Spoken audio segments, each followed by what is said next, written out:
Ngayong taon ay idigdiriwang natin ang ika-106 na taon na pagkakatatag ng Jacinto Zamora Elementary School. At kasabay nito, idigdiriwang din natin ang ika-191 taon kapanakan ni Padre Jacinto Zamora. Alam mo ba kung anong pangkat ng kaparian na bibilang si Padre Jacinto Zamora? Kasama siya sa pangkat ng mga paring Pilipino na kung tawagin ay mga paring sekular na hindi kabilang sa isang orden at walang autoridad na katulad ng mga paring regular. Kung ano ang laro ang kinahiligan ni Padre Zamora? Basketball ba? Soccer? O di kaya naglaro siya ng pickleball? Mali! Kundi mahilig siyang maglaro ng baraha. Nagulat kayo, no? Pero take note. Ang paglalaro ng baraha noon ay hindi katulad ng pagkakaalam natin ngayon. Dahil noon, ginagamit ito bilang libangan at pakikisalamuha. Kilala niyo ba ang Gumbursa? At alam mo ba kung bakit mahalaga ang kanilang pagkamatay?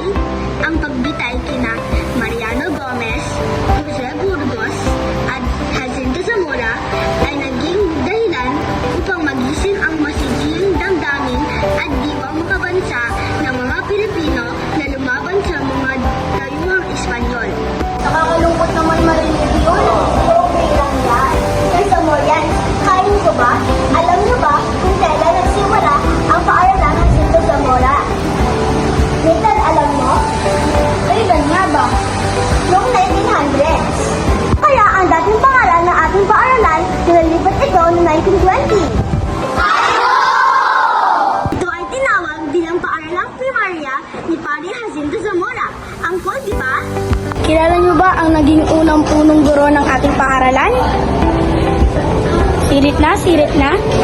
Siya lang naman ay si Ginoong Arcadio de Rosario.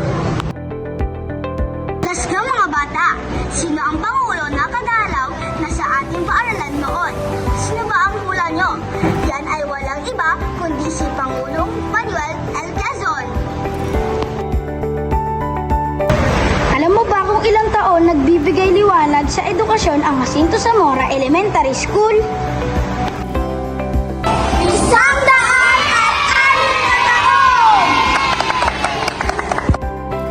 Tulad ni Padre Jacinto Zamora, lagi natin pahalagahan ang edukasyon at ang ating kasaysayan.